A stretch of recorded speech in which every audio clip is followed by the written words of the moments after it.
আসসালামু আলাইকুম বন্ধুরা, দেখতে পাচ্ছেন আমার হাতে একটা কাটার আছে আর একটা জুড়ি আছে।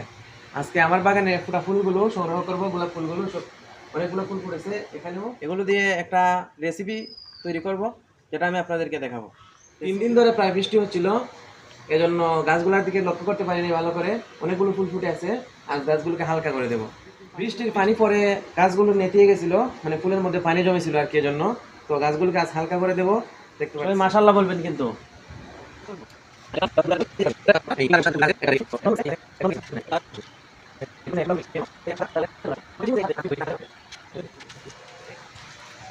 এই যে দেখেন, এখানের মধ্যে দুইটা গাছ আছে, এটা একটা আর এটা একটা।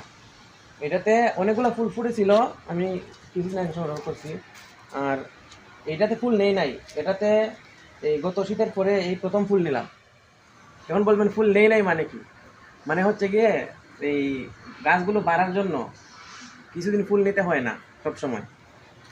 তো এবার ভাবছি নিয়ে নেব, আবার সামনে নেওয়া বন্ধ করে দেবো, শীতে আবার নতুন করে ফুল নেবো আর কি।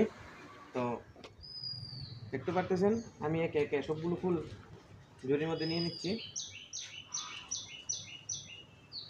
সবগুলো হালকা শুধু আগাটা কেটেই রেখে দিই। গাছগুলো এখন বেশি কাটাই ছাড়াই করবো না, কারণ এই সিজনে গাছ কাটাই ছাড়াই করতে হবে।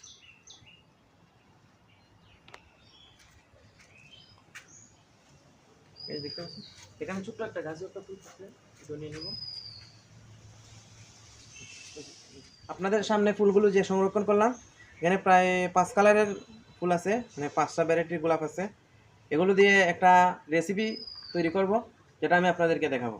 রেসিপি বলতে বিভিন্ন মানে উপকারী একটা পানীয়, এটা দিয়ে তৈরি করব, যেটা আমি আপনাদেরকে পরবর্তী ভিডিওতে দেখাবো।